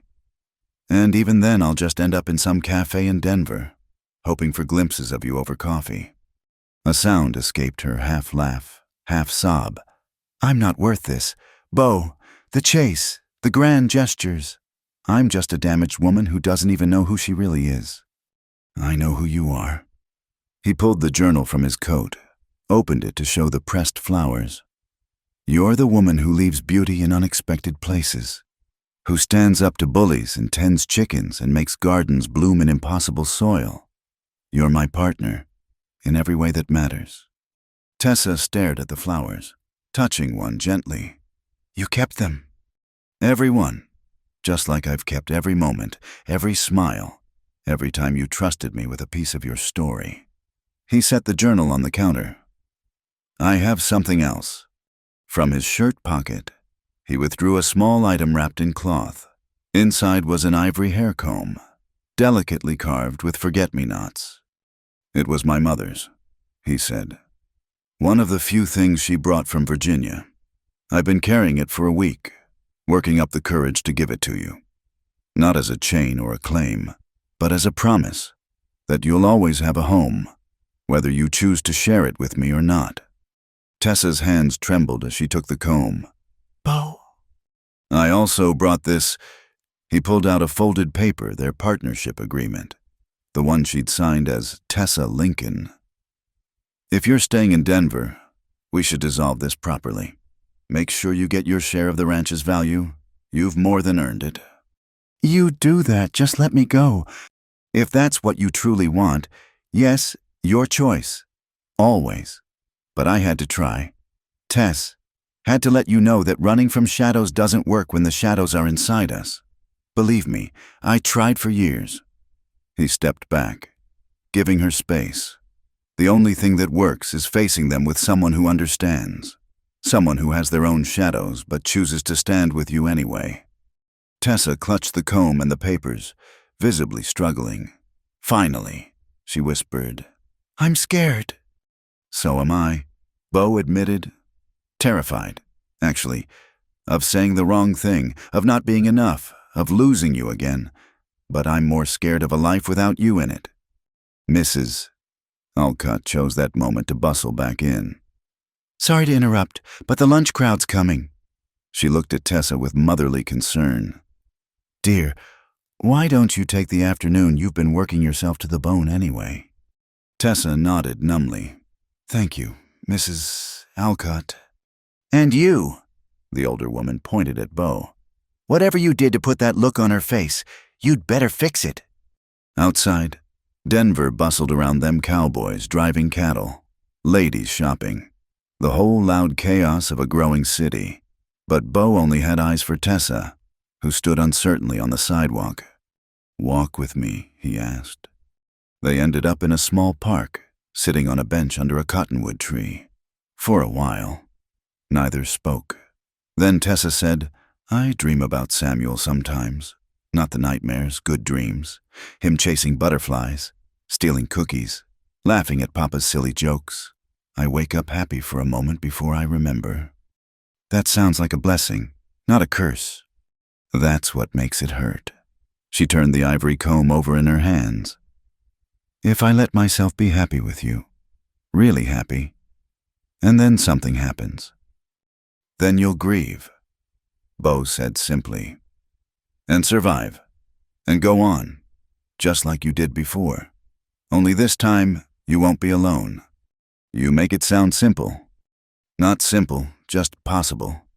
He watched her profile, the way the dappled sunlight caught in her hair. Can I tell you something about why I named the ranch Wildflower Ridge? She nodded. It was the day I brought you home. The sun was setting, and all those wildflowers in the meadow were glowing. I thought about how they grow in the harshest conditions, poor soil, brutal winters, scorching summers. But every spring they come back, insisting on beauty despite everything. He paused. You reminded me of them. Still do. Tessa was quiet for a long moment. Then, the forget-me-nots bloomed. I wanted to see them, but I was too much of a coward to stay. They're still blooming, waiting. He took a breath. Just like me.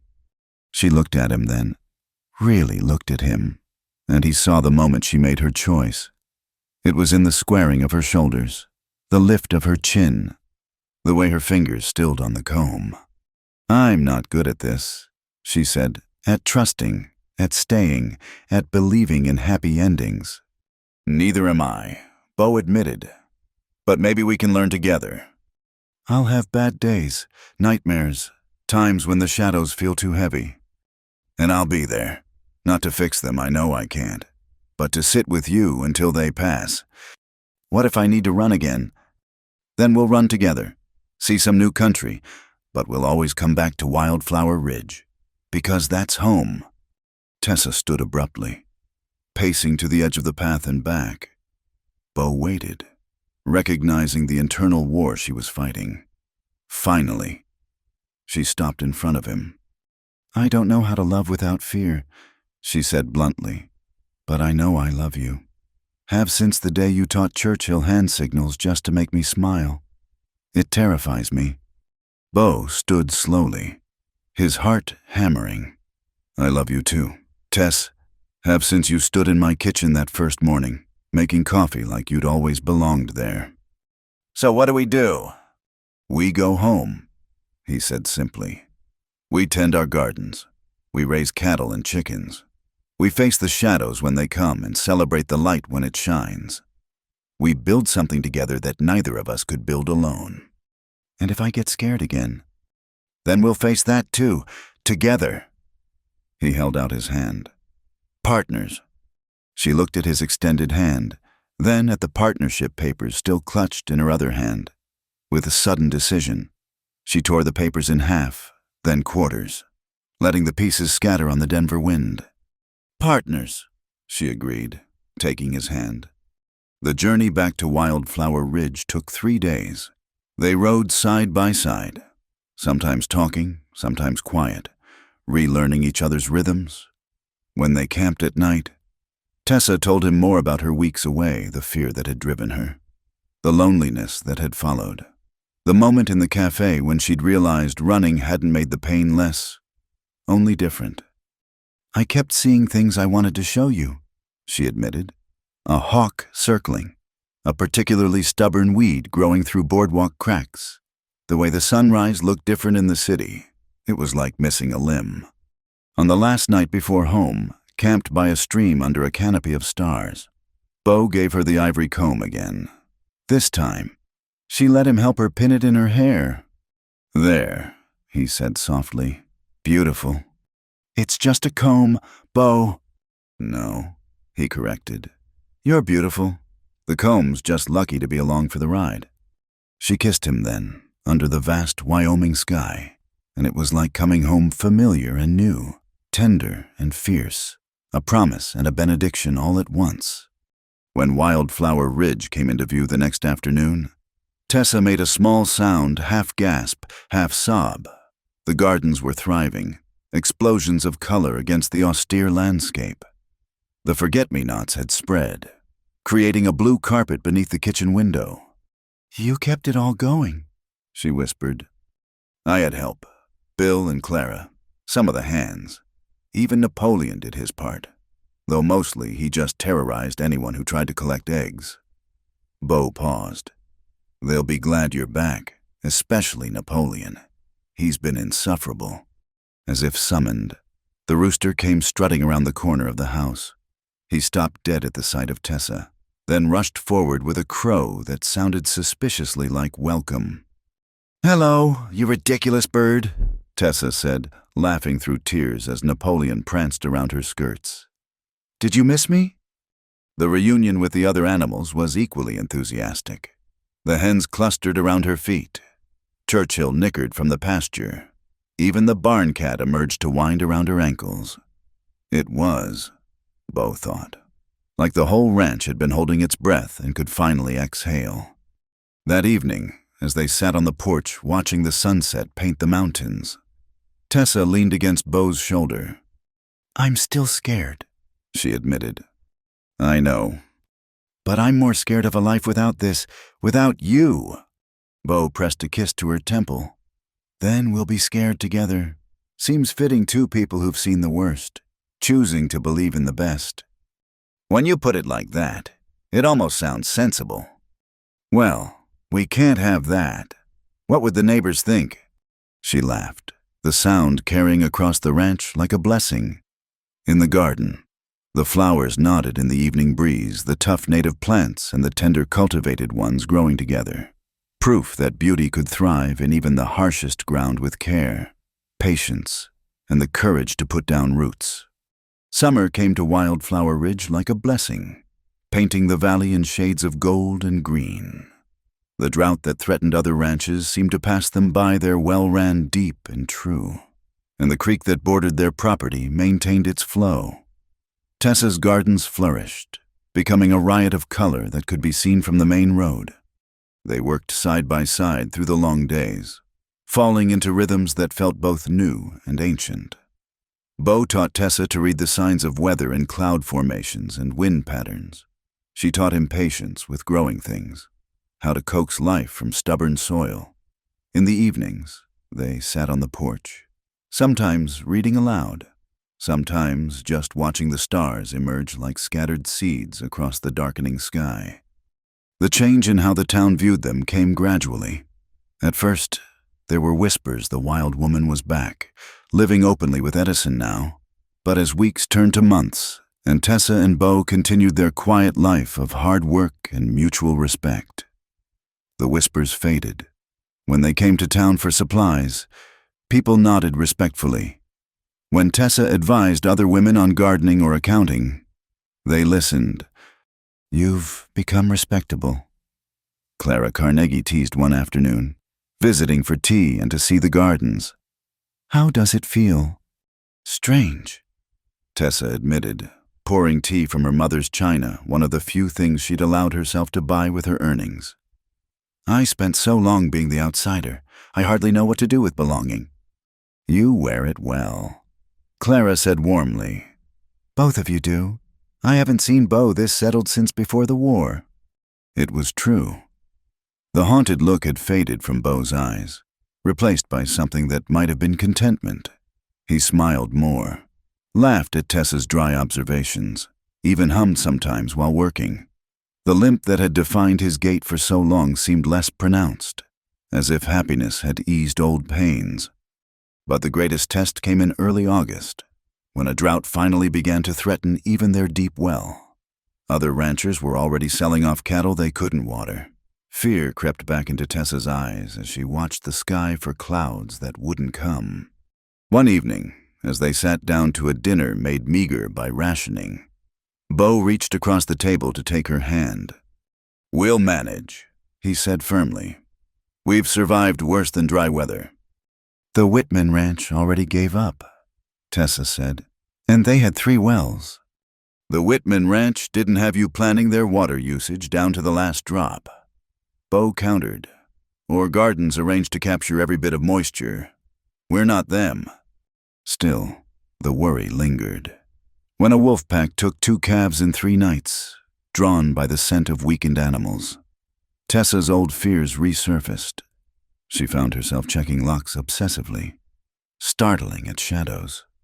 On the 4th night, Bo found her on the porch at 3 in the morning, rifle across her knees, staring into the darkness. "Can't sleep?" he asked, settling beside her. "Listening for wolves," she said, but they both knew it was more than that. "Tess, we're going to be all right."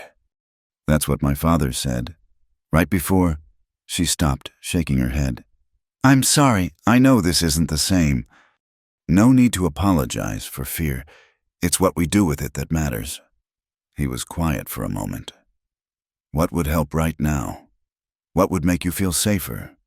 She considered, "Knowing we had a plan, for if things get worse."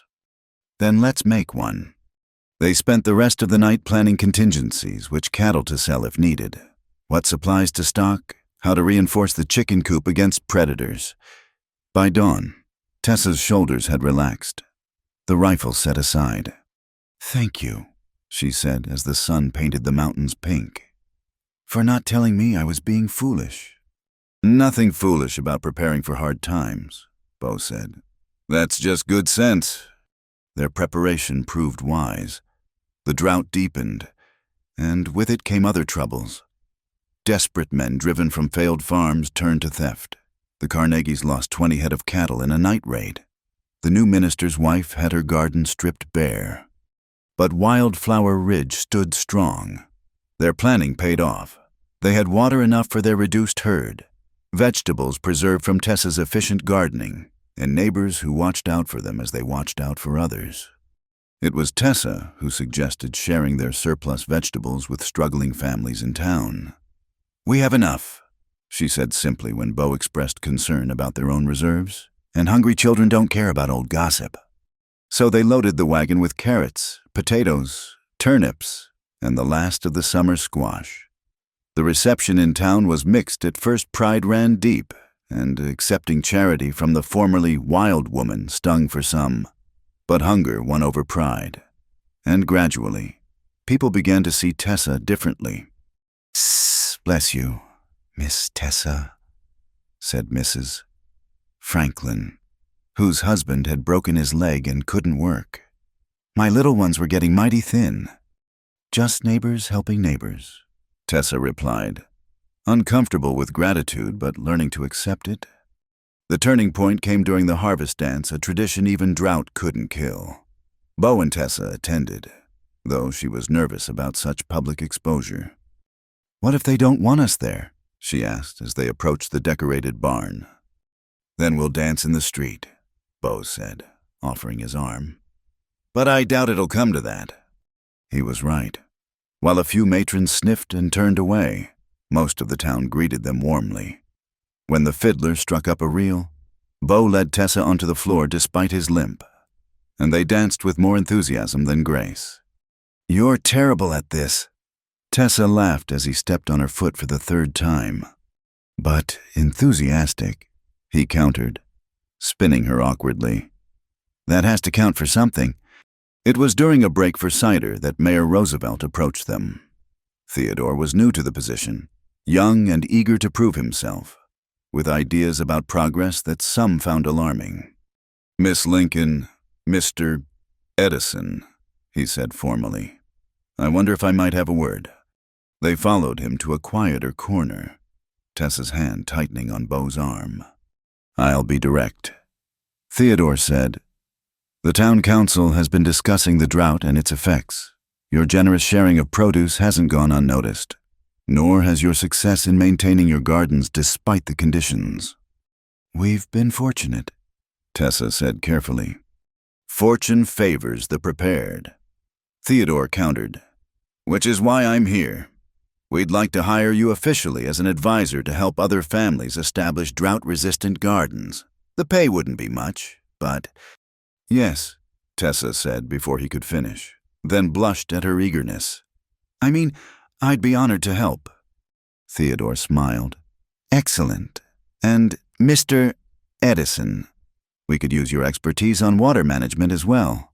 That collection system you built is ingenious." As the mayor walked away, Tessa turned to Bo with shining eyes. "Did that just happen? Did the town just ask the wild woman for help?" "Seems they've finally figured out what I knew from the start," Bo said. "That you're extraordinary." She kissed him then, right there in the barn with half the town watching. And if there were scandalized whispers, they were drowned out by Clara Carnegie's delighted whoop. The rest of the evening passed in a blur of congratulations and tentative new friendships. Women who had once crossed the street to avoid Tessa now asked about planting schedules and preservation techniques. Men who had bid on her at Murphy's auction now tipped their hats respectfully. But the true gift of the evening came near its end. The fiddler. Old Samuel Colt, no relation to the gunmaker. He always insisted, called for one last dance, a slow waltz. "This one's for all you folks who found your way home," he said, winking at Bo and Tessa. "May you always have water in your well and flowers in your garden." As they moved together on the floor, Bo pulled Tessa close. "No stepping on toes this time," he promised. I don't care if you do, she said softly. "This is perfect." And it was.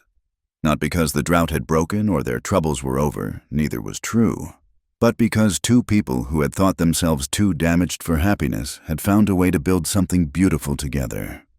When they returned home that night, a light rain was beginning to fall, not enough to break the drought, but enough to settle the dust and bring the smell of wet earth through the windows. "Look," Tessa said, pointing to the garden where the rain was darkening the soil. "Even the sky is celebrating." They stood on the porch, arms around each other, watching the rain gather strength. In the henhouse, the chickens rustled and settled. In the garden, thirsty plants drank deeply.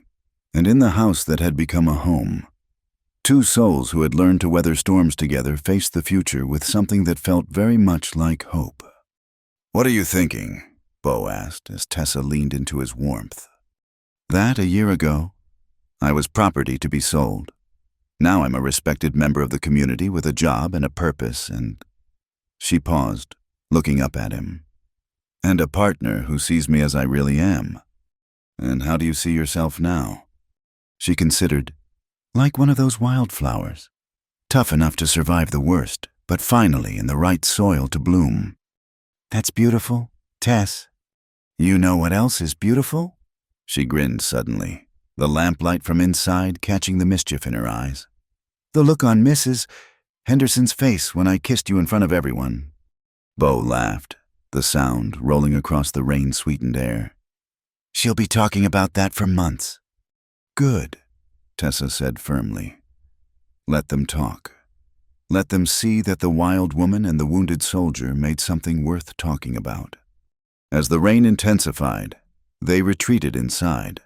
But not before Tessa plucked a forget-me-not from beneath the kitchen window, one of the hardy flowers that had survived the drought through careful tending and sheer determination. "For luck," she said, tucking it behind Bo's ear. "We make our own luck," he replied. But he left the flower where it was.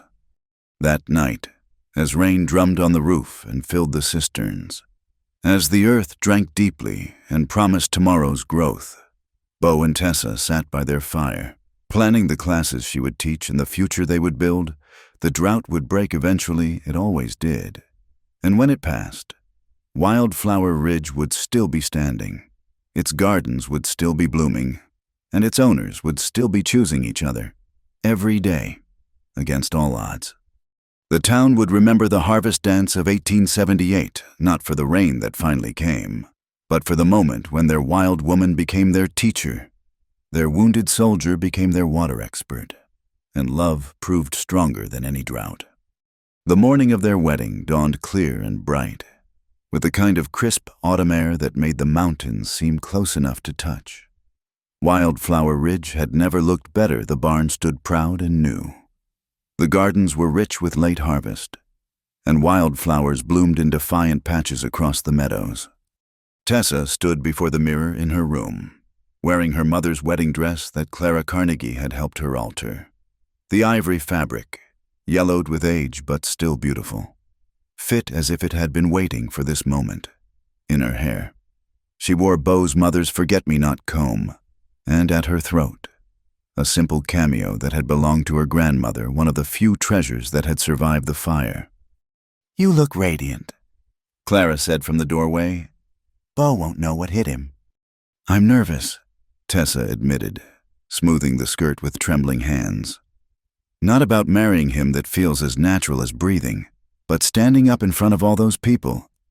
Those people who now come to you for advice on their gardens, Clara reminded her gently. Who trust you to teach their children about plants and planning. You've already won them over. Tessa, today is just the celebration of what everyone already knows: you and Beau belong together. The ceremony was simple. Held in the meadow where the wildflowers grew thickest, Theodore Roosevelt, in his capacity as mayor, had agreed to officiate. The entire town seemed to have turned out, transforming what Beau and Tessa had planned as a small gathering into a community celebration. Beau waited at the makeshift altar, wearing his father's suit and looking more nervous than Tessa had ever seen him, when the fiddler began to play, and Tessa appeared at the edge of the meadow, his face transformed with such pure joy that several women reached for their handkerchiefs. The walk to Beau felt both eternal and instant. Tessa was aware of faces turning to watch Mrs. Franklin with her children, the Carnegies beaming like proud parents. Even gruff old Samuel Colt wiping his eyes, but her focus was entirely on the man waiting for her. When she reached him, Beau took her hands in his, and she felt the tremor in his fingers that matched her own. You came, he whispered, for her ears alone. Where else would I be? She whispered back. This is home. Theodore cleared his throat and began the ceremony. His words were eloquent, speaking of partnership and perseverance, of love that chooses to build rather than destroy. But Tessa barely heard them. She was lost in Beau's eyes, in the miracle of standing here openly choosing the life they'd already been living. When it came time for vows, Beau surprised everyone by pulling out a paper. I wrote something, he said, color rising in his cheeks. Because you deserve words as beautiful as you are.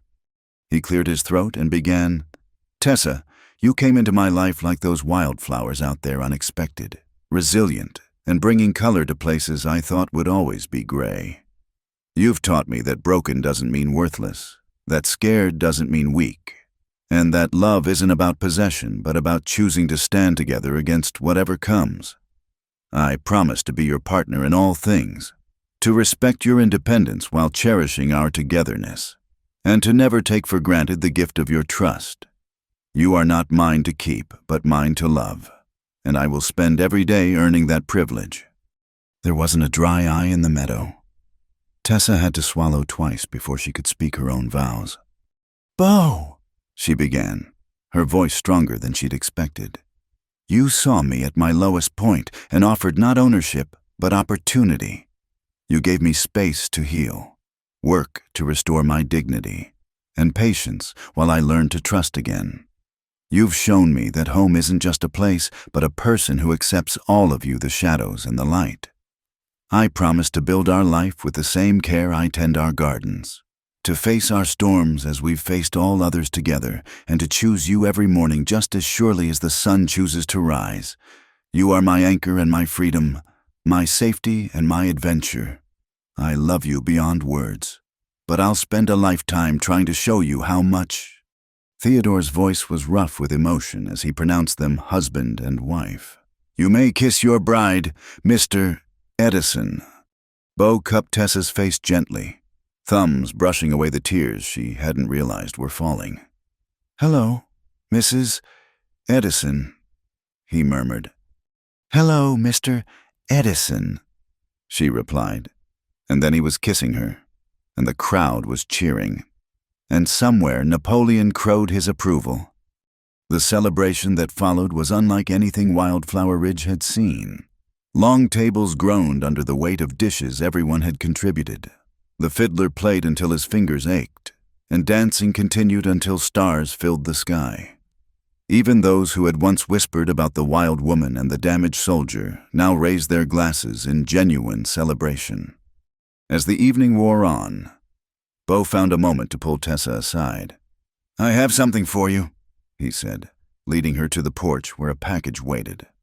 Inside was a leather-bound journal, its cover embossed with wildflowers. The first page bore an inscription in Bo's careful hand, "For all the stories yet to be written, your devoted husband." "It's perfect," Tessa breathed, running her fingers over the smooth leather. "But I have something for you, too." She led him to the garden, to a section he hadn't seen her working. There, spelled out in different varieties of flowers, were the words, "Edison home with the year, 1,878 inches beneath." "I planted them the day after I came back from Denver," she explained. "They'll bloom every year, getting stronger and spreading wider, just like us." Bo pulled her close, overwhelmed. "How did I get so lucky?" "Not luck," Tessa corrected, echoing his words from months ago. "Choice. We chose each other. Chose to fight for this. Chose to believe we deserved happiness. That's not luck, that's love." They returned to their guests. But as the evening wound down and people began to leave, each departure came with promises to visit, invitations to dinner, plans for Tessa's next gardening class. The woman who had been auction property just a year ago was now woven into the fabric of the community. Finally, as the last wagon rolled away and quiet settled over the ranch, Bo and Tessa stood on their porch, watching the moon rise over the mountains. "Any regrets?" Bo asked. "Only one," Tessa said, and his heart skipped until she continued. "I wish they could have seen this. My family, your parents. I wish they knew how their love led to ours." "Maybe they do," Bo said softly. "Maybe that's why the flowers grow so well here. Why the well never runs dry. Why two broken people found each other against all odds. Maybe love like theirs doesn't really die, it just plants itself in new soil." Tessa leaned into him, thinking of seeds and seasons, of things that seemed dead but were only dormant, waiting for the right conditions to bloom again. "To new beginnings," she said, raising an imaginary glass. "To choosing each other," Bo countered, "every day, in every season. To Wildflower Ridge," Tessa added, "where wild things are free to grow strong." They went inside their home, truly theirs now, in every sense leaving the door open to let in the night air that smelled of sage and possibility. On the kitchen table, Tessa's new journal lay open, waiting for the stories they would write together. In the garden, night-blooming flowers opened their faces to the moon. And in the barn, Napoleon settled on his roost, apparently satisfied that all was right with his world. The story of the wild woman and the wounded soldier would be told in Clearwater for generations, embellished with each telling, until it became legend. But the truth was both simpler and more profound than any tall tale two people who had every reason to give up on love chose to believe in it instead. They chose to build rather than burn, to trust rather than run, to see in each other not perfection but possibility. And in the harsh, unforgiving landscape of the Wyoming frontier, that choice bloomed into something beautiful, a love as enduring as the mountains, as resilient as the wildflowers, and as deep as the well that never ran dry. Years later, when Tessa's gardens had become the model for drought-resistant cultivation throughout the territory, when their children ran laughing through those same meadows, when gray touched their hair but not their devotion, they would look back on this night as the moment when their true life began. Not the life they'd planned or the life they'd lost, but the life they'd chosen together, against all odds, with eyes wide open and hearts finally, fully free. The forget-me-nots still bloom at Wildflower Ridge, spreading a little further each year, seeds carried on the wind to plant themselves in unlikely places. Like love, they insist on beauty. Like hope, they return each spring, and like the bond between Bo and Tessa Edison, they remind all who see them that some things, once rooted, can weather any storm. Thank you so much for listening to this story of love, resilience, and second chances in the Wild West. I hope Bo and Tessa's journey touched your heart as much as it touched mine while sharing it with you. I'd love to know where in the world you're listening to this story. Please leave a comment below, and let's connect over our shared love of these frontier tales. If you enjoyed this story, please subscribe to Wild West Stories 1850 and hit that like button. And if you really want to help this story reach more listeners who need to hear about love conquering all odds, please hit the hype button. Until our next adventure in the Old West, remember, like those wildflowers at Wildflower Ridge, we're all stronger than we think. Happy trails, partners.